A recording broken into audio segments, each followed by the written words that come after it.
सुनिय राम गुण गावई, संतत सुनिय राम गुण गावई। राम ही सुमिरिय गाइए राम ही। घर परिवार में भी रहो, अगर दुकान में बैठे हो तो भगवान का स्मरण करते रहो। अरे ध्यान तो आप दिमाग से ही करोगे, मन से ही करोगे, हाथों से काम करते रहो और भगवान का ध्यान करते रहो, जिससे अभी से अनुभव पड़ जाए। क्यों? क्योंकि अंतराम कहीं आवत नहीं। खूब कहने का प्रयास करो, पर आम आम ही कहोगे, राम कहना नहीं आएगा अंत में। तो इसलिए वृद्धों को दूर हो जाना चाहिए, पर बेचारे फंसे रहते, बस ये और हो जाए, ये और हो जाए, और प्रारंभ से प्रयास नहीं किया भगवान नाम लेने का।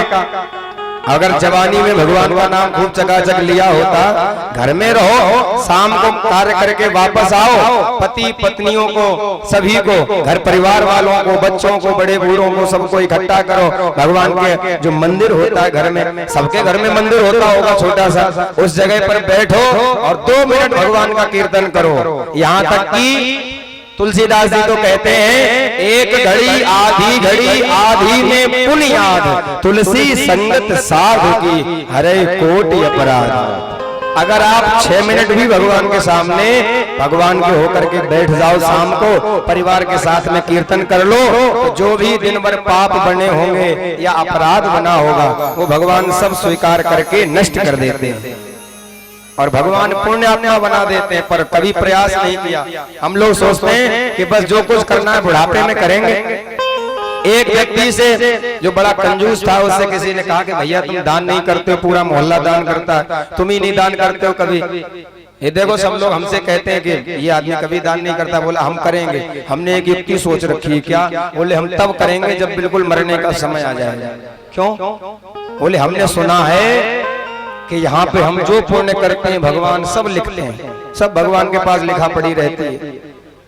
तो अभी अगर दान कर देंगे तो वहां पे जाकर के कहीं तब तक भगवान भूल ना जाए, पता नहीं कब मरे।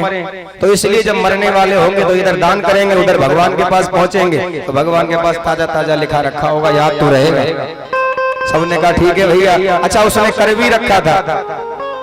जिस बैठक में वो सोता था उसी में सामने उसने दीवार में सब पैसा धन चुनवा रखा था कि मरने के समय अगर याद ना आया तो कम से कम सामने दीवार रहेगी तो इशारा कर देंगे, इसमें से धन निकाल के दान कर दो। और बेटों को बता दिया कि इसमें हमने दान धन सब पैसा इकट्ठा रखा है दान करने के लिए, मरने के समय पे याद दिला देना।